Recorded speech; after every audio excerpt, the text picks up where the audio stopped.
ஈரானின் இஸ்பஹானில் உள்ள விமான தளத்தின் மீது இஸ்ரேல் நடத்திய ஏவுகணை தாக்குதல் பற்றிய காணொலியை பரபரப்பு மீடியா யூடியூப் சேனலில் நாம் வெளியிட்டிருந்தோம். தாக்குதல் நடத்திய இஸ்ரேலிய விமானங்கள் சிரியாவின் வான்பகுதிக்குள் முதலில் சென்று அங்கிருந்து ஈராக்கிய வான்பகுதிக்குள் சென்று ஈராக்கில் பறந்தபடியே ஏவுகணைகளை ஏவியிருக்க வேண்டும் என்று நாம் குறிப்பிட்டிருந்தோம். அந்த ஊகம் சரியாகத்தான் இருக்கும் போலிருக்கிறது. காரணம், தாக்குதல் நடத்திய இஸ்ரேலிய விமானங்கள் ஈராக்கில் மிகவும் சுவாரஸ்யமான நினைவு சின்னங்களை விட்டுச் சென்றதை மறுநாள் ஈராக்கில் கண்டுபிடித்தார்கள். ஈராக்கில் பக்தாத்துக்கு அருகே லட்டிஃபியா நகரில் சில பொருட்கள் கண்டெடுக்கப்பட்டன. வேறு சில பொருட்கள் ஈராக்கில் அல் அசீசியாவில் கண்டெடுக்கப்பட்டன. இப்போது நீங்கள் திரையில் பார்ப்பவை ஈராக்கில் கண்டெடுக்கப்பட்டவை. இது தொடர்பாக வேறு சில ஊடகங்களிலும் நீங்கள் பார்த்திருக்கலாம். இஸ்ரேலிய விமானத்திலிருந்து தவறி வீழ்ந்த ஏவுகணை என்று சில ஊடகங்கள் குறிப்பிட்டன. ஏவப்பட்ட ஏவுகணை என்று சில ஊடகங்கள் கூறின. ஈராக்கில் நடத்தப்பட்ட தாக்குதல் என்று வேறு சில ஊடகங்கள் கூறுகின்றன. மொத்தத்தில் பலர் குத்து மதிப்பாக கூறியுள்ளார்கள். முதலில் ஒரு விஷயத்தை தெளிவுபடுத்திவிடலாம். இது ஒரு ஏவுகணை அல்ல. இதில் உள்ள பெரிய பொருளின் பெயர் ஏவுகணை பூஸ்டர். ஏவுகணையின் பூஸ்டர் என்பது பிரதான ஏவுகணையின் கோது என்று கூறலாம். பூஸ்டருக்குள் ஏவுகணை இருக்கும். பூஸ்டர் விமானத்தில் பொருத்தப்பட்டிருக்கும். சில ஏவுகணைகள் பூஸ்டருடன் ஏவப்படும்.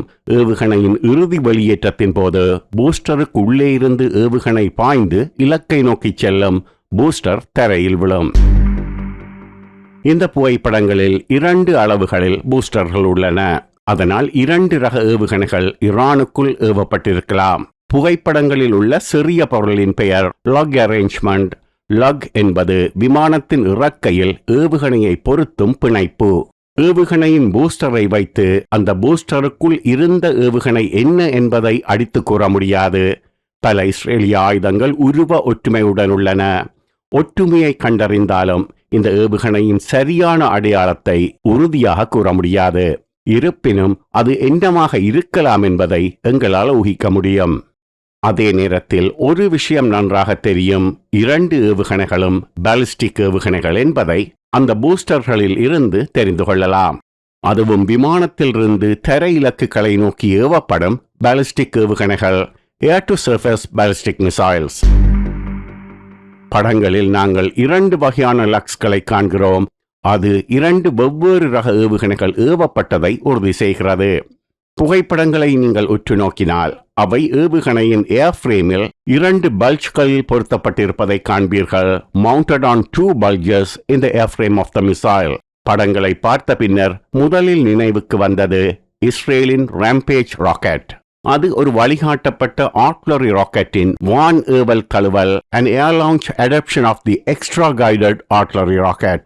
நாம் இப்படி சொல்வது உங்களுக்கு ஆச்சரியத்தை ஏற்படுத்தலாம். ஆர்ட்லரி சிஸ்டம் என்பது தரையில் பயன்படுத்தப்படும் ஆயுதம். அதன் வான் ஏவல் தழுவல் அல்லது ஏர் லான்ச் அடாப்ஷன் எப்படி சாத்தியம் என நினைப்பீர்கள். இஸ்ரேலியர்கள் அதை செய்துள்ளார்கள். அதுதான் ராம்பேஜ் என்ற பெயரில் அழைக்கப்படுகிறது.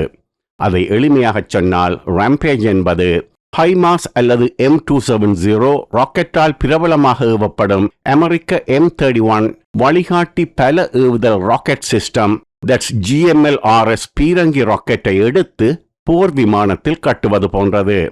ஏவப்படும் விமானத்தின் உயரம் மற்றும் வேகம் ராக்கெட்டின் தூர வீச்சையும் அதன் ஒட்டுமொத்த இயக்கவியல் செயல்திறனையும், தட்ஸ் கைனடிக் பெர்ஃபார்மன்ஸ், பெரிதும் விரிவுபடுத்தும். ஒரே ராக்கெட் தான் தரையிலிருந்து ஏவப்படுவதை விட வானிலிருந்து ஏவப்படும் போது அதிக தூரம் மற்றும் வேகம் கிடைக்கும். காரணம், விமானத்துக்கும் வேகம் உள்ளது. இஸ்ரேலியர்கள் தமது ராம்பேஜ் ஆயுதத்தை யாருக்கும் விற்பதில்லை. ஒரே ஒரு நாடு விதிவிலக்கு. அந்த நாடு இந்தியா. அதுவும் விமானத்திலிருந்து பயன்படுத்தப்படும் அந்த ஆயுதத்தை இந்திய விமானப்படைக்கு கொடுக்கவில்லை, இந்திய கடற்படைக்கு கொடுத்துள்ளார்கள். இப்போது நீங்கள் திரையில் பார்ப்பது இந்திய கடற்படை அதிகாரிகள் இஸ்ரேலிய ராம்பேஜுடன் நிற்கும் புகைப்படம். இஸ்ரேலுக்கு வெளியே இந்திய கடற்படையை தவிர வேறு யாரிடமும் இந்த ஆயுதம் இல்லை. ராம்பேஜ் என்பது ஒரு ஏவி விட்டு மறந்து விடுங்கள் ஆயுதம், ஃபயர் அண்ட் ஃபர்கெட் வெப்பன். அது ஏவப்பட்ட பின்னர் விமானப்படை பரிபாஷையில் T&R என்று கூறுவார்கள். T&R என்பது டர்ன் அண்ட் ரன். முதல் பார்வையில் இது ராம்பேஜ் போல தோன்றியது. ஆனால் அதில் ஒரு சிக்கல் உள்ளது. நீளமான புடைப்பு பகுதி அதில் பொருந்தவில்லை. அல்லது பின்புற லக்கை கடந்த போதும் அது நீண்டு செல்லவில்லை. ஆனால் இஸ்ரேலியர்கள் ராம்பேஜ் ஆயுதத்தின் மற்றொரு குறுகிய வடிவமாக இது இருந்தால் பூஸ்டரில் பொருந்தும்.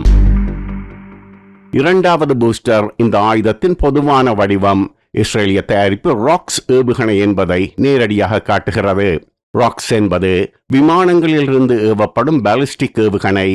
இது இஸ்ரேலின் ஸ்பெரோ பாலிஸ்டிக் ஏவுகணை சோதனை இலக்குகளிலிருந்து உருவாக்கப்பட்டது.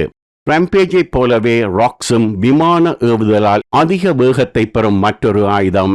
ஈரானிய வான் பாதுகாப்பு சாதனங்களை தாக்குவதற்கு ராம்பேஜ் ஒரு நல்ல தேர்வு.